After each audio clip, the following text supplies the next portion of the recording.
Bisa asset management.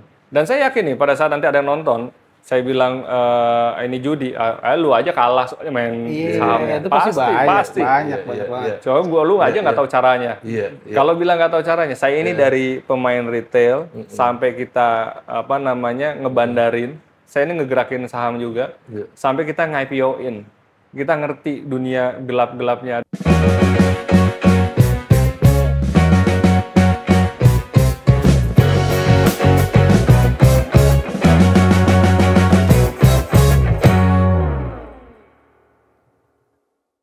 Oke, Money Habits, beberapa waktu ini kita sering dengar tentang Indonesia gelap. Ya, katanya ekonomi di Indonesia dan juga di global berpengaruh tuh. Ditambah lagi dengan keisengannya Trump. Donald Trump. Ya, katanya berpengaruh, berselisih sama Cina. Dampaknya kemana? Ke pasar global, terutama di saham katanya. Oke. Nah, tapi kita nggak ngomongin itu Pak Cak, hari ini. Kita ngomongin tentang salah satu sudut lain. Katanya beberapa perusahaan itu ya sekarang goals-nya itu exit gitu. Pengen keluar tapi exitnya ke IPO. Oke. Nah, hari ini kita bahas tentang IPO. IPO. Dan hari ini kita kedatangan tamu istimewa, Mr. Catur. Oke. Assalamualaikum warahmatullahi wabarakatuh. Waalaikumsalam, Mister. Kalau Mister ini saya nggak bisa pendekin Miss deh. Oh iya bener juga. Beda dong ya. Mr. Catur beda juga nanti. Bisa harus lengkap ya, Mister Catur. Siap. Ya, harus panjang ya. Harus panjang. Mr. Catur ini pengusaha, betul Mas ya? Sekarang juga lagi mencoba untuk membina UMKM di Indonesia. Dan beliau ternyata mungkin banyak nggak tahu, beliau dulu konsultan IPO. Salah satu kesibukannya dulu. Salah satu kesibukan. Oh, dulu. Kenapa dulu ya? Nah, kita kulik nih. Terus kenapa dengan sekarang gitu maksudnya ya? Katanya IPO duitnya gede. Iya. Nah, satu pertanyaan pertama Mas Catur. Iya. IPO itu apa sih? Oke, banyak orang yang anggap IPO itu kan strategic movement ya. Untuk nganggap bisa aja untuk branding atau menganggap perusahaan itu jadi profesional. Kalau udah IPO itu wah berarti keren. Ada TBK di belakangnya itu, persepsinya begitu. Seolah-olah kalau IPO ada TBK-nya berarti keren. Berarti udah profesional. Nah, tapi ini agak sedikit aja ya. Banyak juga yang motifnya itu ternyata nggak selamanya seperti itu. Motifnya banyak. Ada yang dia ingin mendapatkan dana pengembangan, gitu kan, dengan cara yang lebih tanda kutip murah. Kenapa saya bilang murah? Nanti mungkin saya akan sharing. Karena sebetulnya biaya IPO cukup mahal, tapi bisa dikategorikan murah, gitu ya. Kalau dibandingkan dengan jambang, dibandingkan dengan PE atau lain-lain, IPO itu sebutannya dana murah sebetulnya untuk paling terakhir ya. Dan itu adalah goals gitu kan. Nah, lain juga ada yang IPO itu dia pengen tanda kutip persepsinya kalau IPO dia bisa exit dari bisnisnya. Nah, itu yang banyak juga mikir kayak gitu. Kalau gue IPO gue exit gitu kan ibaratnya kan. Ini menarik nih. Kayak gini. Ini yang saya pahami ya. IPO kan dia sedang membujuk orang untuk masuk ke bisnisnya. Pasti yang ditawarkan hal-hal yang optimis, maju, scale up, gitu loh. Kalau pesimis mau bangkrut ngapain ditawarin? Nah itu dia. Harusnya. Tapi uniknya dia mau exit gitu loh. Betul. Itu pertanyaannya kan. Kenapa? Kenapa? Tapi itu yang terjadi misalnya. Maksudnya, sorry saya potongnya. Di beberapa pelatihan bisnis yang saya tahu, kalau zaman dulu kan bangun bisnis, digedein, bikin cabang besar. Gitu, banyak gitu. Kalau sekarang bangun bisnis, digedein, exit. Kayak gitu ya misalnya? Iya, kayak gitu. Dan motifnya, saya nanya mau apa? Exit gitu. Padahal nggak sesederhana itu exit di IPO. Itu kenapa? Mereka ngerasa udah capek bangun, mereka ingin nikmatin duit di depan. Itu udah mindset yang salah. Kenapa saya salah? Karena orang nggak tahu untuk ngeluarin duit IPO udah masuk ke dalam perusahaan itu nggak semudah itu. Nah ini banyak yang keliru dalam memahami bahwa IPO itu uangnya bisa dapat, lalu dia bisa exit. Dia dapat uangnya bisa. Nah ini bisa, tapinya perlu rekayasa, perlu engineering keuangan, gimana cara ngeluarin duit IPO itu. Karena secara aturan IPO itu nggak boleh di-side streamingkan ke pemilik sebetulnya. Harusnya ya? Dia harusnya untuk kembangin usahanya, untuk ekspansi, sesuai dengan portfolio. Kan nggak ada dong di portfolio prospektus yang dia buat. Saya akan IPO, maka kawan-kawan atau bapak-bapak ibu-ibu belilah saham saya agar saya bisa liburan. agar saya bisa kaya. Itu. Buat saya kaya raya gitu ya. Tapi saya akan mengembangkan bisnis saya dari 10 cabang menjadi 100 cabang, dari revenue-nya ningkat sekian kali lipat, misalnya ekspansi ke luar negeri, dan kawan-kawan alasan seperti itu. Nggak ada alasannya saya akan biar bisa liburan, saya biar bisa ngambil uangnya. Nah, tadinya tuh saya berpikir begitu, niat ini ya, dia mau exit itu, kan dia ngumpulin duit, habis itu ditaruh koper, terus dia pergi. Nah, ini gimana sih? Kok dia pergi gitu loh, maksud saya. Ini kan sebetulnya membangun usahanya harusnya gitu kan. Betul. Kalau dia pergi bawa uangnya, lah usahanya gimana? Makanya pertanyaan kalau udah kayak gitu, satu tadi secara teknikal itu akan sangat salah saat melakukannya. Kedua, ada apa dengan usahanya? Betul. Kalau ditinggalin sih. Betul. Kalau dia bagus usahanya, kalau bagus ya harusnya dia gitu stay dong kan? ya. Betul. Tapi berdasarkan pengalaman, sebetulnya motif ini lebih banyak didasari karena usahanya memang sudah problem kah? Atau memang dia udah capek aja? Oke, jadi ada dua hal sebetulnya. Kalau mereka yang big company, yang memang mereka udah bertahun-tahun, misalnya 10 tahun, 20 tahun, lalu mereka memang merencanakan untuk ekspansi, untuk keluar, dan tanda kutip tadi kredibilitasnya itu naik di luaran, mereka memang tidak untuk kepentingan pemilik. Bukan untuk dia exit keluar, enggak. Tapi dia untuk keluar, let's say Astra lah, sebut ya perusahaan-perusahaan besar. Terus kemarin misalnya 2 tahun lalu Pertamina Geothermal, PGO kan dia IPO gitu kan pertama kali. Nah itu kan mereka memang sudah menyiapkan agar TBK. Karena gini, pandangan mungkin Pak El kan dulu mantan perbankan ya. Oh gitu ya. Mantan pegawai ribawi. Oh, ya. Saya nggak sebut ya. Nggak sebut ya. Iya. Pada saat perusahaan itu dianggap TBK atau dianggap udah listed, itu kan kredibilitasnya seolah naik. Kenapa? Karena transparansi memang harus dilakukan. Dan tiap bulan ada pelaporan ke OJK, setiap keluar keluar apapun yang kita lakukan itu harus dilaporkan. Laporan keuangan harus ditampilkan di dalam publish, jadi tidak ada yang tertutup. Maka dengan seperti itu, kepercayaan investor atau kepercayaan lender, misalnya Pertamina atau perusahaan-perusahaan besar mendapatkan kerjasama dengan luar atau funding dari luar, itu akan lebih terpercaya dengan adanya TBK. Karena datanya sudah bisa dilihat, di-download di BEI gitu kan, dapat semua datanya.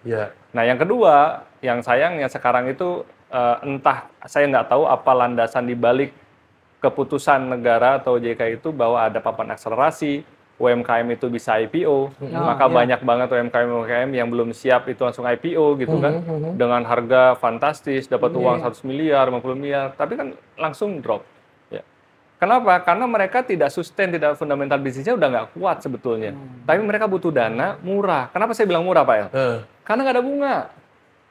Pada saat orang masuk, datangin dananya ke kita, IPO, beli saham kita, ditukar dengan saham kita, itu nggak ada bunga. Oke, kepemilikan kita berkurang, tapi itu bisa dari rekayasa engineering. Misalnya gini, kita awalnya saat bangun usaha kan ada jumlah lembar saham ya. Nah itu bisa kita gelembungkan, bisa kita besarkan. Misalnya awalnya kita punya senilai 1 miliar misalnya. Lalu kita harusnya secara aturan kita menjual 20%, berarti 200 juta hilang kepemilikan. Nah dengan cara engineering ke IPO nih, dan saya tidak memukul rata semua konsultan IPO ya, mungkin masih ada yang benar-benar, tapi beberapa yang dilakukan termasuk nih dosa saya dulu.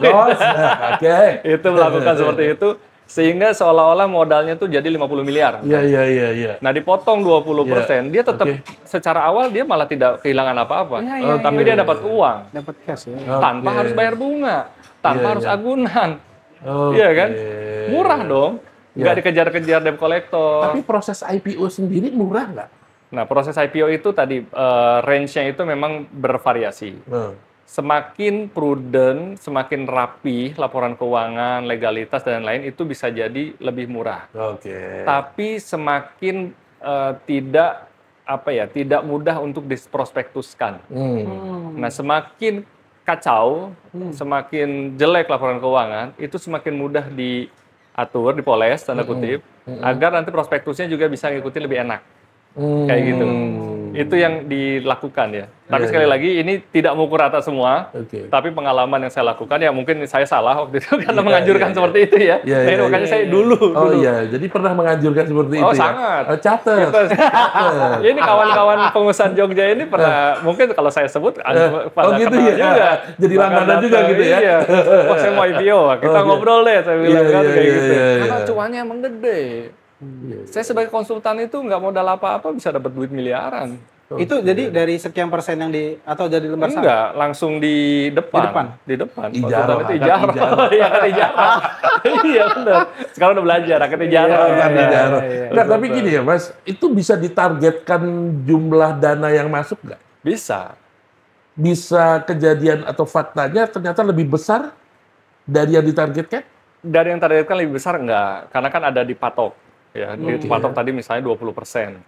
20% senilai lembar saham kali jumlah harga saham kali lembar saham, itu maksimalnya. Nah, gimana caranya? Ya, itu aturan. Jadi nggak bisa kita jual 100% atau 50%, nggak. 20% itu retail, untuk strategi investor segala dan retail. Apalagi sekarang ada pre-IPO. Jadi nggak mungkin lebih besar sebetulnya. Tapi targetnya terpenuhi atau lebih kecil. Nah, gimana biar terpenuhi atau apa yang menyebabkan lebih kecil? Misalnya kalau dia benar-benar tanda ketip ngamen. Ngamen itu dia akan roadshow. Dia public expo. Public expose, dia cerita, ini profil saya siapa. Mengkondisikan pasar dulu ya. Mau beli satu-satu, oke kan? Nah, itu lelah, capek, belum tentu tercapai target. Kalau yang kayak gitu. Yang kedua, ada yang namanya dia broker, ya. Jadi dia nalangin. Saya beli dulu saham kamu, senilai misalnya kalau total harusnya 100 miliar, let's say gitu ya. Tapi saya beli hanya 80 miliar ya, diskon 20%. Nah, dari situ si bandar tadi atau broker tadi awal, dia akan ngejual di market. Maka pertama yang kali rata-rata orang IPO pasti ARA itu nembus persentase paling atas. Langsung harganya melonjak, cut. Itu permainan bandar sebetulnya. Ya, karena dia sudah pegang barang ya. Karena dia megang barang. Di awal. Berarti bandar itu sendiri belinya kapan? Berarti sebelum pre-sale ya berarti ya? Emang boleh itu? Di bawah tangan. Nah, ini yang resikonya. Ini ada kejadian. Dulu teman saya sesama konsultan IPO, dia meng-IPO-kan satu perusahaan, lalu tadi ada yang mau beli tadi, di bawah tangan, sahamnya udah beralih pindah ke sana, duitnya belum. Duitnya belum dikasih nih, bilang tahan dulu segala macam. Pada saat terjadinya, ternyata duitnya hanya dikasih sepersekiannya lah. Tapi sahamnya sudah beralih ke pemilikan. Jadi itu bawah tangan, yang kayak gitu. Mister, saya tanya ya, yang kayak gitu, kita kan punya ada lembaga otoritas ya, yang mengontrol ini ya. Itu nggak bisa ketahuan sama begitu. Kalau sebelum IPO, semua itu kan masih dikondisikan. Nanti pada saat setelah IPO, baru ada namanya KSEI, untuk yang mencatat efeknya itu, emitennya segala macam, lalu baru muncullah DPS, daftar pemegang saham. Itu siapa-siapa saja setelah IPO. Tapi kalau sebelum IPO, kita deal-dealan aja. Siapa pemilik pertama gitu. Nanti dia akan bantu tanda kutip gorengin, naikin biar retail tuh naik gitu kan. Berarti buat si broker ada resiko juga ya melakukan itu ya? Ada. Karena kalau ternyata harga dan yang dipasarkan tidak sesuai, ya kerugiannya ada di dia gitu ya? Betul, tapi rata-rata jarang sekali yang rugi sebenarnya. Mereka making money dengan ada periode ya, ada mau short game atau long game dia naikin. Makanya kalau perhatiin dulu saham itu bisa naik, turun, naik, terus di jalan kayak gitu ya grafiknya. Itu permainan aja sebetulnya. Maka ya mungkin saya berbeda pendapat dengan yang lain, tapi saya selama mempelajari hal ini, dan pasti saya nanti akan dikutuk ini sama fundamentalis atau teknikalis yang belajar doji, selalu belajar flag dan lain-lain yang ininya. Karena menurut saya itu semua buatan lah. Ada seseorang yang melukis grafik itu gitu. Itu bahasa budanya settingan. Mau naik, mau turun. Itu biar seolah-olah terlihat dinamis ya pasarnya. Akademis, terlihat seolah-olah bisa diilmiahkan. Iya. Menurut saya. Patut dipertanggungjawabkan. Karena ini hanya masalah demand dan supply gitu kan. Karena ya saya pun dulu pelaku bandar.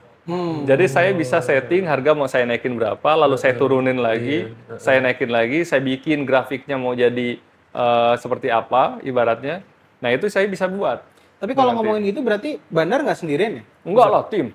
Tentu ada tim ya, karena yang si ini bagian ngejual. Betul. Si ini bagian ngebeli. Bandar itu nggak main satu, dia minimal main 10 sekuritas berbeda malah. Jadi nanti seolah-olah tuh rame, ada yang beli, ada yang jual, ada yang beli. Padahal dia doang nukerin barang gitu. Nukerin barang. Boleh nggak kalau saya menyebutnya itu seperti perjudian gitu? Karena saya sepakat sebetulnya. Spekulasinya tinggi. Betul, kan? Meskipun di beberapa podcast lain gitu kan ada yang menolak kalau disebut judi karena bisa dilihat fundamentalnya, lihat grafiknya, kita mempelajari. Tapi bagi saya sampai kesimpulan itu judi bagi saya ya. Tapi sorry, ini happen di seluruh pasar modal?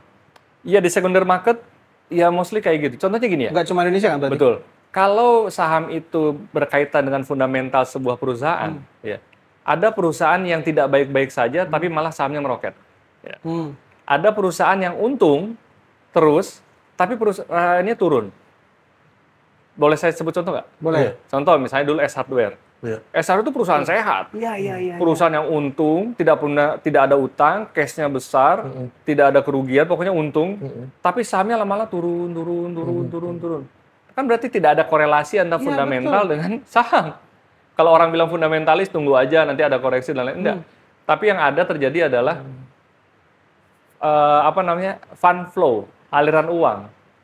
Pada saat saya beli, duit saya banyak, misalnya kan maka ada shark namanya atau the big whale-nya, saya makan sahamnya maka harga naik. Orang FOMO beli, di situ saya jualin. Saya jual karena rata-rata harga saya pasti udah di bawah, gitu kan. Nanti harga turun. Makanya tadi yang Mas Giri di awal sampaikan, kenapa sih pada saat itu gara-gara Trump sama Cina bentrok aja saham langsung goncang, langsung turun. Karena orang taking money. Keluar. Jadi bisa cut loss, bisa apa segala macam, uangnya diambil. Maka harga saham, ya misalnya ada yang 100 beli, dijual gitu kan. Nanti hari 100 dijual, pasti lari ke 80 dong. Iya, dijual, dimakan, ya? terus dimakan. Karena orang pengen jualan. Pengen ini apa? Cash ya, dapat cash. Artinya kan nggak ada hubungan dengan fundamental gitu. Betul. Nah, lebih banyak dengan isu. Nah, itu saya yang pertanyaannya. Kalau kita ngomongin IPO kan dia pasar perdana. Sekunder. IPO-nya? Oh iya, oke. IPO kan di pasar perdana. Betul. Berarti perusahaan dapat duit cash di IPO ya, di pasar perdana. Nah, berarti besoknya kan kita masuk ke pasar sekunder. Berarti sama sekali tidak ada hubungannya sama perusahaan yang tadi. Nggak ada. Mau Mas Giri jual beli, mau masukin duit 100 miliar, itu nggak ada hubungan dengan si perusahaan. Karena perusahaan tadi udah jual di awal, senilai sekian, that's it yang diambil. Berarti di pasar sekunder hanya antar kita aja nih? Antar kita aja, beli-belian kertas. Berarti kan tadi harga saham bisa naik. Di pasar sekunder terjadi harga saham naik, perusahaan tidak terima dampak. Tidak ada. Bagaimana kalau harga turun? Bukan tidak terima dampak ya, tidak terima efek finansial. Tidak terima efek finansial. Tapi secara tadi brandingnya, dampak branding lah ya, image itu kena. Iya, makanya reputasi, kayak kemarin yang saham Indonesia rontok kan halt 2 hari 3 hari. Yang dilakukan apa? Adaro Boy Thohir buyback, ya kan? Karena dia ingin menyelamatkan. Harga sahamnya nggak boleh turun, harus naik lagi. Karena itu terkait reputasi perusahaan. Reputasinya dia. Ya, tadi saya bilang, kalau itu reputasi. Maka dia buyback. Lalu ada yang lain-lain juga, itu sama. Asal ngelakuin buyback. Meskipun ada opini lain, sudut pandang lain nih, menurut saya. Itu mereka memang mengkondisikan, mereka kan pasti ada pegang dong, meskipun pakai nomini namanya. Jadi, satu perusahaan, misalnya saya punya perusahaan A, saya bisa aja saham itu saya pegangin ke Mas Giri dulu, nomini, sama Pak El sebagai nomininya. Nah, pada saat harga lagi naik, dibanting dulu, jualan. Turun kan, panik. Yang lain panik selling kan, harga makin murah. Nah, saya serok. Saya beli. Saya beli, naik lagi, orang FOMO lagi naik. Nanti Pak El lepas lagi. Jadi, it's just like a game menurut saya gitu. Iya ya, nggak ada fundamentalnya sama sekali. Iya, bisa jadi memang kalau bahasa-bahasa di luarnya, itu untuk menjaga market, lalu menjaga image, dia buyback dengan baik, dia beli. Padahal dia kan beli murah. Iya kan? Kenapa nggak waktu di atas dia udah nahan beliin dulu sebelum dia turun? Tapi perusahaan itu dia serok dulu di bawah, harga murah. Nanti naik, FOMO lagi, dia jual lepas lagi tuh. Untung lagi. Nah, itu keuntungan dari perusahaan. Dan saya tahu beberapa perusahaan korporat besar Indonesia ada divisi khusus untuk memantau saham untuk ke sana. Nah, itu yang dilakukan. Karena penuh dengan strategi seperti itu ya. Iya. Nah, pertanyaan gini, Mister, kan ada nih satu perusahaan yang dia IPO. Tapi kalau kita laporan keuangan sebenarnya utangnya banyak. Kayak kemarin deh baru. Ya, yang utangnya kopi gede. itu. Ya. Nah, kan utangnya besar tuh. Betul. Ternyata tapi laku. Iya. Nah, itu berarti gimana? Apakah karena dibentuk pasarnya dan tentunya tadi mungkin ada bandar di belakangnya dan segala macam? Kayak gitu. Nah, kalau saya secara pribadi saya nggak tahu persis karena saya nggak lihat, nggak terlibat. Tapi saya ada tendensi itu udah ada yang beli duluan. Udah ada yang bukan roadshow, hasil roadshow terus orang tertarik beli beneran. Tapi itu udah ada yang nampung, udah ada bandarnya dulu. Dan itu memang permainan bandar duitnya di situ. Dia bandar dulu masuk, nah baru nanti dimainin di harga sahamnya. Oke. Kayak gitu. Mister, saya tanya ya, pemain saham ya, ini mungkin ada yang besar mainnya, tapi juga ada yang kecil-kecil mainnya. Kalau pemain kecil ini itu sebetulnya bermain dengan pertimbangan apa? Apa lebih banyak dengan pertimbangan ikut-ikutan saja, ngelihat tren, apa tadi sih? FOMO. Ya. Ya, FOMO saja. Atau tidak gitu. Berdasarkan pengalaman. Iya. Ya. Jadi kalau yang retail kecil ini, saya lihatnya mereka yang cepat kaya. Karena dalam saham, kalau pas momentumnya, misalnya saya pernah dalam satu hari saya untung 200 juta. Untung ya. Dan itu hanya dari jam 9 sampai jam 12 sebelum penutupan bursa kan. Itu saya untung hanya 3 jam 100 juta. Karena harga sahamnya langsung meroket naik, kita jual. Maka dijual mimpinya, bisa cepat kaya melalui saham. Itu benar kalau pas dapat saham yang naik cepat. Tapi kalau dapat saham yang boncos, ya cepat miskin juga. Teman saya hilang satu Pajero 800 juta dalam satu session perdagangan. Gitu. Nah ini kenapa? Karena ada yang menariknya gini. Pada saat kita harga naik, orang tuh, ntar deh siapa tahu naik lagi. Nggak jual-jual nih. Siapa tahu naik lagi kan. Tapi pas harga turun, dia juga nahan. Siapa tahu berharap naik. Jadi siapa tahu berharap rebound. Padahal makin dalam, akhirnya cut loss, rugi di situ. Nah, jadi kalau tanya apa sih yang kalau rata-rata menurut saya itu terbentuk dengan sosial media yang masif sekarang dan influencer-influencer, bahwa dengan saham itu kita bisa generate money itu cepat. Meskipun sekarang banyak ya, ada scalping itu nyuri kecil-kecil, tapi banyak ada trading berkala. Jadi dia jual pagi, beli sore jual pagi, ada istilah kayak gitu. Ada yang 3 harian, ada yang long game, permainan panjang. Oke. Kita melihat ke sana. Pertanyaan saya itu kemarin gini ya, saya tuh baca satu informasi ya, Mister.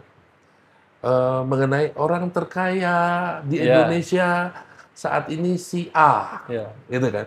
Padahal dia mengungguli si B, ya. Padahal yang bulan lalu si B yang kaya, gitu kan. Saya tuh sampai mikir gini, bisa ya orang kaya begitu jadi miskin itu cuma kadang hitungan hari, hitungan bulan gitu loh. Dan turunnya kekayaan itu ngomong T gitu kan, sekian T turun. Ini ngapain sih dia gitu? Dan sampai terus tiba-tiba dia melakukan hal yang seperti itu ya. Itu kebanyakan memang disebabkan karena yang dihitungnya itu adalah kepemilikan saham. Yes. Jadi pas harga saham naik ya kekayaan dia seolah naik. Padahal belum dilukitkan ya. Belum bisa juga dia jualan, maksudnya belum tentu dapat duitnya. Tapi pada saat harga turun ya kekayaan dia turun. Kayak gitu. Tapi secara logika bisa nggak ya saham yang sangat sangat rentan ini diakui sebagai harta, diakui sebagai aset secara logika gitu. Kalau logika rasanya agak nggak masuk ya. Kenapa nggak masuk? Karena tadi dia nggak bersifat tetap dan itu banyak dipengaruhi oleh faktor-faktor. Harganya aja kita nggak bisa kontrol. Yang kontrol market atau ya saya bilang malah yang kontrol bandar gitu, kontrol harga gitu kan.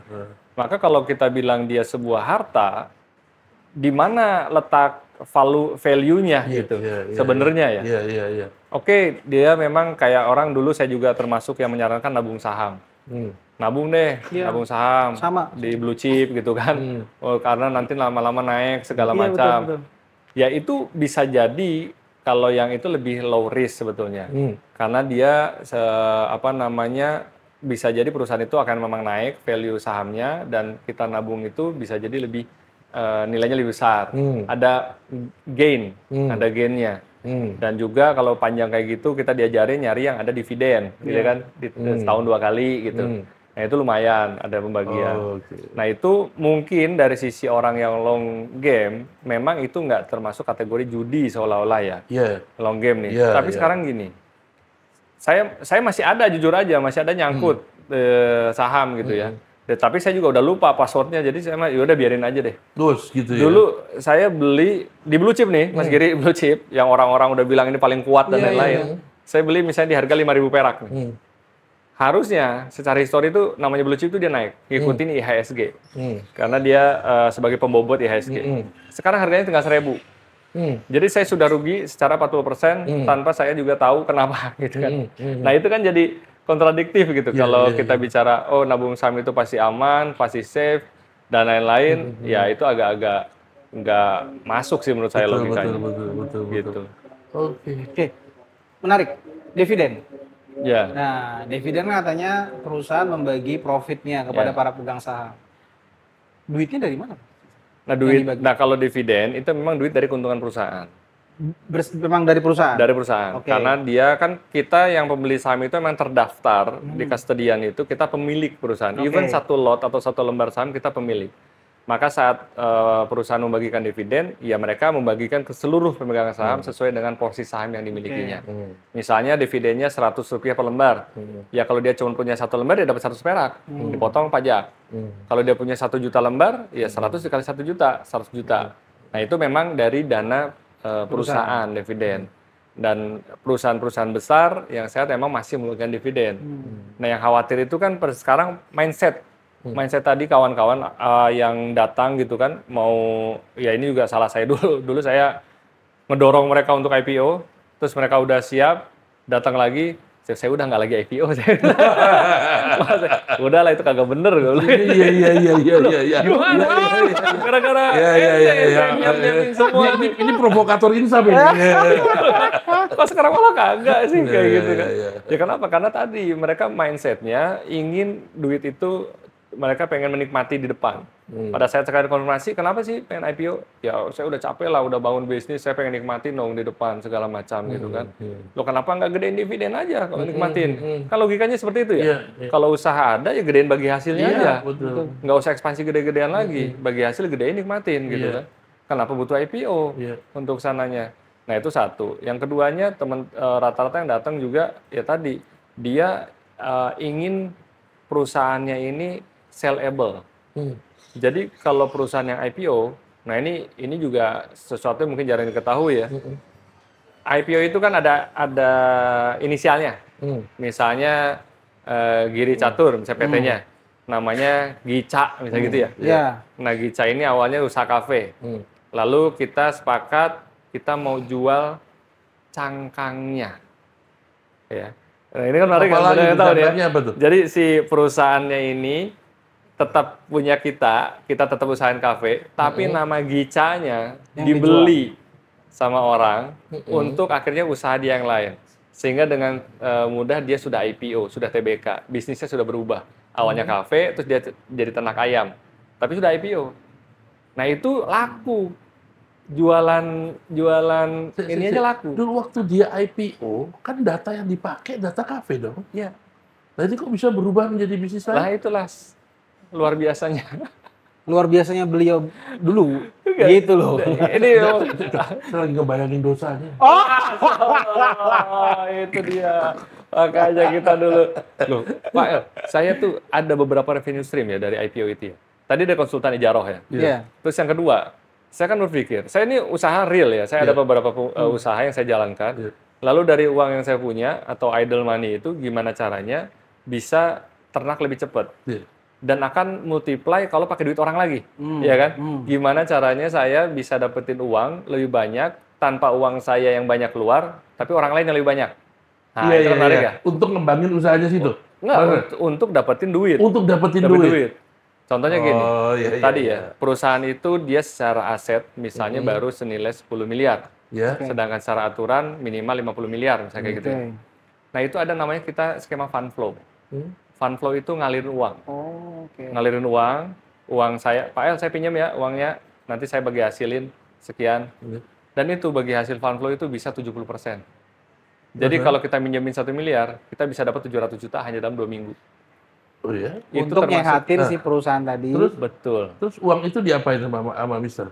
Kan pinjam sama saya tadi. Saya puter. Puter? Kan saya udah ada, nanti yang beli bandar kan. Jadi pada saat saya udah sehat, saya sehatin tuh seolah-olah keuangannya, saya gelembungin asetnya, saya gelembungin nilai neracanya jadi besar, seolah ada transaksi masuk dan keluar, kita rekayasa, habis itu nilainya besar, maka kita jual ke bandar, nilai besar kan? Bandar bayar, saya dapat uang, saya bagi ke Pak El. Ini uang Pak El, 1 M kemarin dengan untungnya 700 juta. Dan itu biasanya kita lakukan hanya dalam 2 minggu sampai 2 bulan maksimal untuk ngedapetin itu. Jadi kalau dibilang dapat duit itu susah, ya nggak juga. Iya, di situ nggak berlaku gitu nggak berlaku. Di sini nggak berlaku. Nggak berlaku. Itu, ya. Tapi gini, Mister, tadi ya, kan base dari transaksi saham ini adalah perusahaan yang IPO tadi. Iya. Oke. Tapi begitu sudah main ke pasar sekunder, ya, itu tidak ada dampak secara langsung, gitu kan? Nah, tadi kalau nilai saham tinggi, dapat nih para pemegang saham ini. Tapi begitu nilai saham turun, ya, si perusahaan ini kan tidak berdampak apa-apa, tidak, kan? Tidak berdampak saja. Oke. Terus kerugian yang terjadi terhadap pemegang saham ini yang nanggung siapa? Ya dirinya sendiri, cut loss namanya. Lalu yang nampung siapa? Ada lagi orang bandar di bawah. Main lagi di situ ya. Bandar itu tinggal nungguin orang jualan cut loss aja. Ibaratnya jualan rugi, lo oke lo jual kasih fear, kasih segala macam. Ini grafiknya kita bikin turun. Mereka takut memotong MA 250 misalnya. Wah banyak lah kategori-kategori RSI-nya, stokasiknya. Mungkin dulu main juga kan kayak gitu. Dibikin lah grafiknya udah motong, maka dia takut jual. Padahal bandar nampung dari bawah lagi. Itu hanya permainan ngambil barang murah oleh bandar dijual di atas. Itu. Nah ini yang kerugiannya di mana? Ya kerugiannya di si retail polos ini yang berharap. Ya berarti kalau udah masuk pasar sekunder, ini memang transaksinya sudah sangat tidak nyata ya. Gelap. Gitu ya, kalau udah masuk pasar sekunder tuh udah spekulasi segala macam di sini. Ya? Berarti ini ya, bisa dikatakan bandar atau pemain-pemain besar itu sudah pasti punya insider. Bisa punya insider atau dia menciptakan karena dia punya uang, dia menciptakan bagaimana harga saham itu akan bergerak. Dan dia bisa jadi sebuah perusahaan aset manajemen besar. Bisa aset manajemen. Dan saya yakin nih pada saat nanti ada yang nonton, saya bilang ini judi, lu aja kalah main sahamnya. Itu pasti banyak banget. Coba lu aja nggak tahu caranya. Kalau bilang nggak tahu caranya, saya ini dari pemain retail sampai kita ngebandarin, saya ini ngegerakin saham juga, sampai kita nge-IPO-in. Kita ngerti dunia gelap-gelapnya ada di sana gitu. Ya kalau yang benar, tadi sekali lagi Pak El, kalau yang dia prosesnya benar IPO, maka seluruh sahamnya itu terjual lepas. Ya, jadi 20% tadi itu betul-betul jual ke masyarakat, untuk publik ya? Ke publik, itu perusahaan betul-betul tidak ada lagi efek. Tapi yang terjadi, kalau 20% itu ternyata masih ditahan oleh bandar, atau masih 15%-nya, dan 5%-nya itu masih, ibaratnya gini, kalau 20% itu dipegang bandar itu nggak akan kasih duitnya tuh semua langsung ke kita. Contoh ada satu emiten waktu itu, dia secara IPO dicatatkan mendapatkan 180 miliar. Ya. Orang itu siapa yang beli? Bandar duluan. Dengan diskon 20% sampai 30%. Jadi bandar beli di harga 90-80 miliaran. Tapi apakah dia dapat 80 miliar? Enggak. Dia cuma dapat berapa? 30 miliar. Jadi kayak DP dulu, sisanya masih dalam bentuk saham. Artinya perusahaan tersandera dong. Yang tadinya dia harusnya buat pengembangan atau buat apa segala, malah jadi pusing. Karena dia tersandera. Si barangnya ada di bandar. Dia mau jual, nunggu bandar naikin atau turunin. Dan itu udah nggak bisa ngapa-ngapain lagi gitu. Nah ini jadi konflik, jadi masalah juga. Karena secara kesehatan keuangan udah nggak bener. Karena pas dari saat itu bursa taunya si emiten itu udah dapat 180 miliar. Taunya. Maka mana pengembangan yang kamu lakukan? Kalau begitu yang kejadian seperti ini pasti berdampak ke perusahaannya. Pasti kolab, pasti goyah. Iya, betul. Kan makanya bursa lihat harusnya pengembangan sekian, kok kamu nggak ngembangin? duit yang IPO kemanain? Nah itu kan pusing diaudit segala macam. Nanti dari OJK masuk dan lain-lain. Itulah sisi lain dari IPO kalau orang-orang tidak mengetahui bagaimana IPO itu bisa malah membuat perusahaan itu bangkrut atau malah menjadi collab. Mister, saya tanya ya, ada yang ikut IPO, tapi habis itu perusahaannya nggak jelas. Okay. Itu berpengaruh ke harga sahamnya nggak? Enggak. Jadi bisa saja, ini perusahaan udah tutup, saham masih beredar? Bisa. Oh kalau tutup nggak mungkin. Nggak mungkin? Nggak mungkin, karena itu tetap harus dilaporkan ke OJK sama BI. Jadi aktivitas itu tripod. Tapi kalau rugi terus, tapi sahamnya masih beredar gila, itu masih mungkin kan? Masih mungkin kan? Dulu nih, Sril lah yang kita udah bilang tutup ya.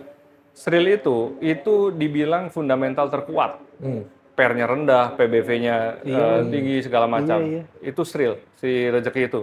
Orang bilang ini bagus gitu kan. Orang lihat, ini harganya murah, under value, maka berbondong-bondong beli karena fundamentalnya seolah bagus. Nggak ada yang tahu ternyata kan tiba-tiba dia bangkrut, tutup gitu, terus nyangkut, banyak yang nyangkut di situ. Nah itu yang kejadian. Jadi itu yang pada saat si perusahaannya nggak baik-baik aja dan jelek. Ada dulu salah satu bank di saya nggak lokasinya di mana Jakarta. Dia secara fundamental itu jelek, tapi harga sahamnya, jadi primadona. Itu diangkat influencer dan lain itu naik terus gitu. Habis itu setelah bandar party harganya turunin sekarang Rp1. Karena sekarang saham bisa Rp1 ya. Karena FCA namanya. Dulu kan dibatasin Rp50, sekarang Rp1. Ada perumahan. Saya tahu persis di Kalimantan. Saya juga aneh dulu saya perhatiin nih saham ini aneh. Perusahaannya nggak gede-gede amat, nggak segede Ciputra atau lain-lain, tapi harga sahamnya konsisten naik terus, direkomendasiin terus kan naik. Padahal perusahaannya collab nih, nggak berkembang. Dan sekarang bener, sahamnya setelah party, setelah banyak yang nyangkut, dijual, ya udah, nggak yang pemegang saham terakhir itu yang rugi. Hanya Rp1, Rp2, itu juga susah loh kita jual di sekunder market, Rp1, Rp2, apalagi Rp50 aja udah nggak bisa. Itu harus pasar nego gitu jatuhnya. Itulah yang terjadi di dunia IPO. Nah makanya kenapa saya nggak nyaranin lagi. Sekarang kan udah insaf nih. Memilih jalan yang lain. Memilih jalan yang lain masih main, orang nggak insaf lagi. Tapi yang namanya perusahaan, usaha, ya kan tetap butuh modal. Yes. Kalau yang dulu udah ditinggalkan, memilih jalan yang lain, sekarang kalau kebutuhan modal itu ada, nyaraninnya apa dong? Sebenarnya kalau secara logika ya, nenek moyang kita dulu juga kan nggak kenal IPO ya, nggak kenal perbankan, nggak ada gitu kan. Ibaratnya kan kita kekayaan budaya yang ada atau kekayaan lokal yang ada, kearifan itu kita bekerja sama dengan yang punya modal, kan gitu ya. Modal tidak harus dalam bentuk uang misalnya. Kalau kita butuh cangkul, ya kita kerjasama dengan punya cangkul untuk intinya. Nah itu yang saya lakukan. Saya pikir-pikir apa yang dilakukan oleh dulu yang skemanya nggak ada serumit sekarang, itu works kok gitu. Apalagi setelah saya memulai mempelajari tentang syariah Islam. Nah itu menurut saya secara logika masuk. Ibaratnya ya udah kita kerjasama dan lebih real ya. Transaksinya itu lebih real ya. Lebih real. Rasa kepemilikannya ada. Betul, ya kan? Kalau kita jual saham nggak ada kepemilikannya. Mereka hanya menuntut gain dan mereka nggak peduli dengan perusahaan, nggak peduli dengan kondisinya seperti apa. Karena mereka ya taunya di sekunder kan muter-muter sendiri aja. Betul. Gitu. Jadi kalau sekarang saya memilih, kalaupun saya harus membutuhkan dana, saya ngajak orang yang memiliki dana untuk kerjasama. Tapi dia menjadi part of that business atau of that project. Saya selalu bilang gini, saya ada kerjasama dengan orang asing, Rusia, bahkan dia ateis mungkin ya. Nilainya lumayan besar, tapi saya waktu awal statement saya bilang gini, I'm not borrowing your money. Saya nggak minjem duit lu ya. I'm offering a business. Saya menawarkan bisnis yang kita kerjasamain. Segala resikonya kita tanggung, segala keuntungannya kita nikmatin. Dan dia accept. Oke. Apa komentarnya dia waktu bicara ini gitu? Ya selama kita prudent pada saat kita menjelaskan bisnis kita apa, mitigasi risikonya ada A, B, C, lalu kami mitigasinya seperti ini. Dia hanya bilang gini, that makes sense. Oke. Orang yang berpikir logis, dia akan mengatakan it makes sense or it doesn't make sense. Oke. If it doesn't make sense, ya kenapa kita harus lakuin? But if it makes sense, let's do it. Simple as that gitu. Makanya saya katakan ke teman-teman itu, selama kita benar bisnisnya ya, sekali lagi benar ya, kita pede dengan bisnisnya, kita menguasai bisnis kita tahu resiko-resikonya, kita mitigasi, gampang cari permodalan. Closing rate saya, tanda kutip ya, untuk dapetin pemodalan itu 90%. Jadi hampir selalu berhasil. Ada gagal bukan karena dia tidak tertarik dengan bisnis yang kita tawarkan, tapi dia sedang memilih ada ketertarikan ke yang lain. Tapi dia pengen. Dan dia bilang, nanti kalau ada lagi kasih tau gue ya. Masalah prioritas saja. Prioritas saja. Makanya saya bilang, saya 90% berhasil. Kenapa? Karena clear. Dan itu lebih nyaman. Kita nggak, kan perusahaan bisnis Mas Giri kan tahu ya, Pak naik turun kan, nggak semuanya untung. Nah kalau kita, mohon maaf ya, kalau kita minjem ke bank, dia kan nggak peduli kita untung atau rugi. Yang penting kemon. Yang penting nagih. Kerjaannya dia. Oh itu. Saya tadi mau ngebalas, dosanya PL selebih apa dari saya. Sekarang gantian, dia yang mikir dosanya gede banget. Sering kita berarti. Nah, sebenarnya kalau kayak gitu kan berarti yang harus dipikirin sama si pebisnis itu sendiri, dia ningkatin skillnya dia, kapasitasnya dia, ngebenerin secara bener gimana cara bikin bisnis. Karena kan yang temuin mungkin misalnya satu sering ketemu ya, UMKM yang sebenarnya produknya bagus, tapi bikin laporan keuangan aja nggak ngerti. Iya kan gitu kan. Nah, harusnya kan itu yang ditingkatin segala macam, baru dia punya kapasitas untuk oke lah investor masuk deh. Gitu Pak Cade. Kayaknya nggak bisa sekali gitu. Itu dia. Ketemu sama beliau itu. Harus berkali-kali. Ini baru kulitnya. Baru kulit. Dan mungkin shootingnya di tempatnya dia aja. Di Jakarta kita. Gitu. Main dong. Boleh banget. Thank you ilmunya. Makasih sama-sama. Dan saya jadi lebih terbuka nih ya. Ternyata seperti itunya gitu ya. Transaksi yang tidak real itu. Saya tuh pernah bikin, ya sedikit ya, pernah bikin kelas misalnya. Ya nggak banyak sih, The Untold Story of Stock Market. Ya ngebahas tentang gitu-gitu ya. Tapi yang lebih dalamnya ini tadi, lebih dalam. Saya ngebahas tentang kulit-kulitnya segala macam yang terjadi. Dan ternyata pun yang ikut di kelas saya itu beberapa dia yang tadi investor retail nggak ngerti sama sekali. Iya. Perihal begini. Mereka hanya masuk aja. Asal kata orang bagus dan segala macam.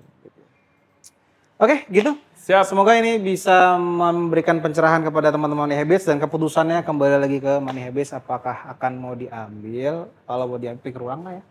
Pikir ulang. Lebih baik yang real-real lah kalau saya lah gitu. Kalau mau IPO, pikir ulang lah. Belajarin lagi bener, ininya bener, segala macam, pikir ulang. Lebih enak gedein, barengin, scale up dengan partner yang memang mau di bisnis itu bareng-bareng, itu lebih nyaman. Ketemu sama Trust, ketemu sama Segeling ya kan ya? Masya Allah. Oke. Sekali lagi terima kasih Pak Chan, terima kasih Mas Redor. Kita ketemu lagi di lain kesempatan. Sama-sama. Money Habits. Siap.